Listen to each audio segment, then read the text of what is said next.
eu vou desmistificar, né, essa preocupação que todo mundo tem com os Estados Unidos. E antes de desmistificar, né, falar sobre essa parte, eu vou falar que nos Estados Unidos ele é muito justo, igual você falou. Ele é do lucro real, né? Vamos dizer assim. Sim. Se eu fiz dinheiro, eu vou pagar. Sim. Se eu não fiz, eu não vou pagar. Então, o que acontece com o brasileiro que vem pra cá? Ele pensa muito em Brasil ainda. Né? E o pessoal falando, pô, você vai ser preso, tal. Então, ele fica preocupado com essa parte. Entendeu? Ele não fica preocupado com... Sim. Né? Ele fica preocupado pensando que vai ser preso mesmo. E nos Estados Unidos, ele é, como eu falei, ele é justo. Ele é uma... Aqui nos Estados Unidos, a gente fala que a lei tributária é uma lei... como é que fala? Um modelo de honra. Entendi. Então, no Brasil, muita coisa é informação cruzada, nota fiscal eletrônica, coisa mais loucura. Até hoje eu não entendo isso. É verdade. Então, cara. você clicou aqui, o outro já sabe, a Receita. Receita Federal é que cuida da aduana, Receita Federal que cuida do imposto de renda. Então, é aquele BBB, né? Então, eles veem tudo. Aqui, não. Se você fala que Mickey Mouse, você vai ser Mickey Mouse. Agora, se eles descobrirem que você não é Mickey Mouse... aí... Já é, não. Desculpa, tal, me dá uma chance, tal. Não, toma um cafezinho. Esquece. O americano é muito isso. Ele é a confiança. Ele te dá a confiança, ele acredita no que você fala. O que você falar, ele não vai confiar. Ele fala, beleza, isso aí, então tá bom. Mas pisou na bola, meu filho, já era.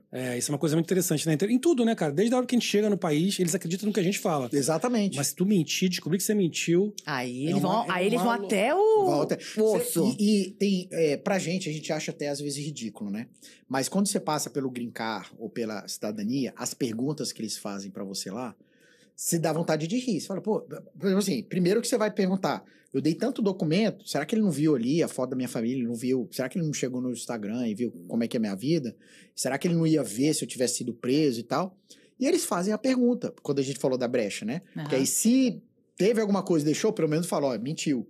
Mas pergunta, você já envolveu com algum ato de prostituição? Traficou? Você já fez algum tráfico de drogas ou se envolveu em alguma clã, coisa do tipo? Você já participou de algum ato terrorista? Então, tipo assim, aí você fica respondendo aqueles perguntas. Não.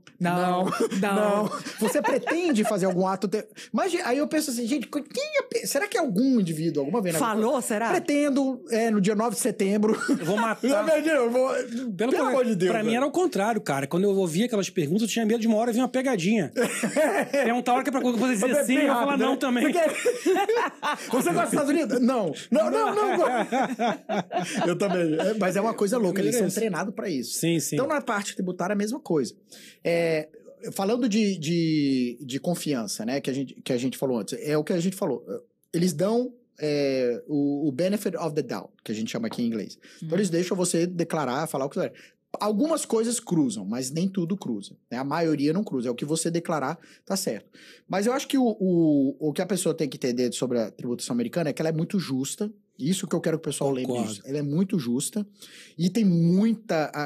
o código tributário é dessa grossura. Isso o código. Sim. E aí você tem um termo no Brasil que eu não vou saber, mas a gente tem o regulations, que aí são volumes explicando o código.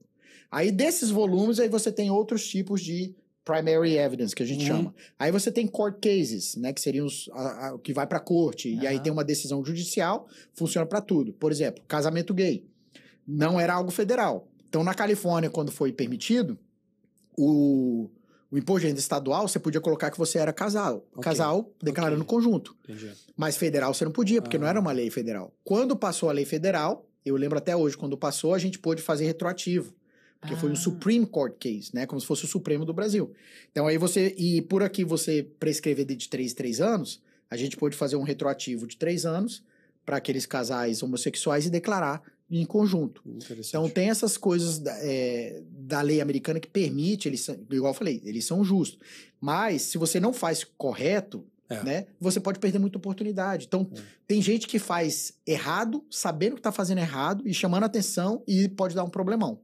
Então, o que eu falo? Você tem na lei como fazer da maneira correta, né? E pagando o menos possível. Agora, não quero pagar, aí você já está em outro nível. Aí a gente não precisa nem conversar, entendeu? Agora, usar das leis para você se beneficiar, existem muitas. E no Código Tributário fala isso, que o cidadão não é obrigado a pagar mais do que devido, né, para ele. Sim, Ou seja, sim.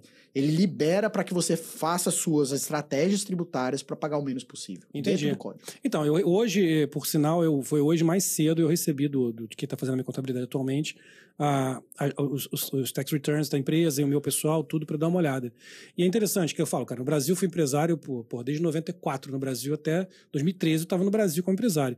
E era muito difícil, cara. O ano que você tá bem, beleza. O dia que você tá mal, cara, e você não tá tendo lucro, tu tá pagando imposto do mesmo jeito. Então, nem aí. Uhum. Quando eu cheguei aqui que me explicaram, olha, se você não tem lucro, não paga. Se você não tem Exato. lucro, não paga. Se você não tem lucro, não paga. Carrega o prejuízo para frente. Exatamente. O prejuízo vai para frente. E aí, esse ano, cara, nos últimos 2 anos, minha esposa não estava trabalhando, estava grávida, a criança nasceu, então a gente optou. Então eu fiquei sozinho, segurando financeiramente a casa. Minha esposa, claro, segurando as barras do dia a dia, mas eu segurando financeiramente. Uhum. Ela voltou a trabalhar agora, Uhum. esse mês, 1 mês e meio atrás. Então, o que aconteceu? Esse ano, especificamente, que eu sozinho paguei por 4, e ela não estava trabalhando, eu vou ter o maior refund, o maior reembolso Não é justo? da minha história. Exatamente. justo. Essa justiça é bem grande. Vai receber uma grana? É justo. Sim. E eu Olha! falei. É E foi um ano difícil para mim. Sim. O primeiro ano já foi tranquilo, tinha uma reserva. O segundo, sem ela trabalhar, já foi mais duro, que a reserva vai acabando. Uhum. E aí eu tava até explicando, eu falei, cara, olha que maneiro. Quando eu tava precisando mais, eu vou ter o maior reembolso.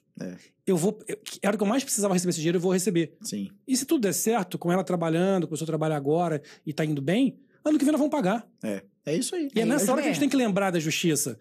Agora vocês vão pagar, eu vou pagar, porque agora a gente ganhou dinheiro e passou um ano confortável. Exato. Então agora eu vou pagar o imposto, né? Exato. Não é isso, cara, que é E outra grande coisa que eu acho diferencial. muito interessante que alguns brasileiros, quando estão no início, e eu tô lidando com cliente, que eu acho super legal quando eles têm essa experiência, é quando o IRS, a Receita Federal, comete algum tipo de erro interno ou alguma coisa assim, ou ficou esperando aí, viu que o cliente, né, não ia fazer mais nenhuma atitude, e eles mesmos fazem alguma coisa em benefício da pessoa, sem a pessoa fazer nada. Chega um chequinho, etc. E aí, pô, cara, quando que no Brasil... Tipo, igual um cliente teve uma situação lá onde eles pagaram juros, aí veio juros, aí ele falou, cara, quando que no Brasil ia pagar juros numa coisa que eles estavam devendo? Primeiro que a gente que ia estar devendo, ia pagar juros em cima do que... Não, e jamais eles vão reconhecer o erro. Nunca. Vai ficar pra lá. Deu o que deu, aqui tá. No Brasil, eu passei no Brasil numa situação muito, daquela final de 2008, 2009, teve a crise, a empresa foi onde a empresa passou com o problema, foi onde eu senti mais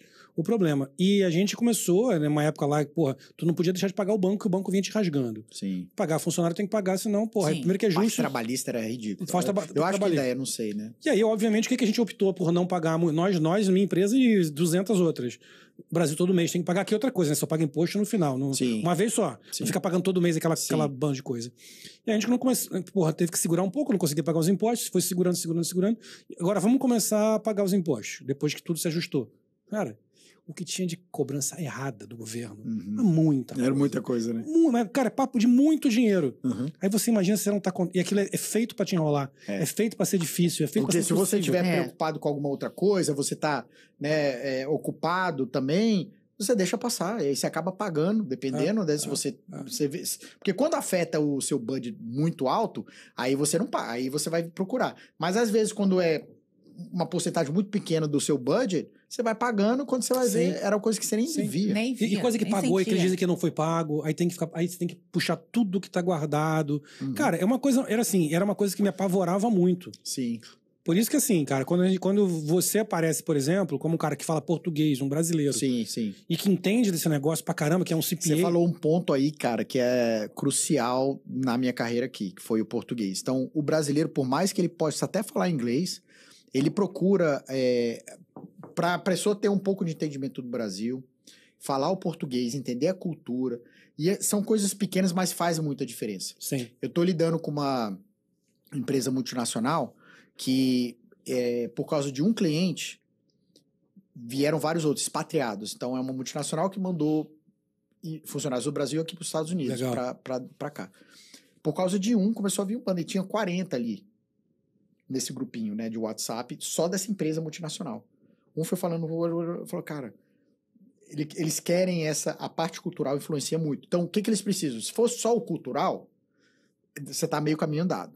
Mas não é só o cultural. Aí, quando eles veem a parte CPA, vê que mora aqui há tanto tempo, X, Y, Z, aí começa a fazer um pacote e fala, cara, Sim. Era o que eu tava precisando.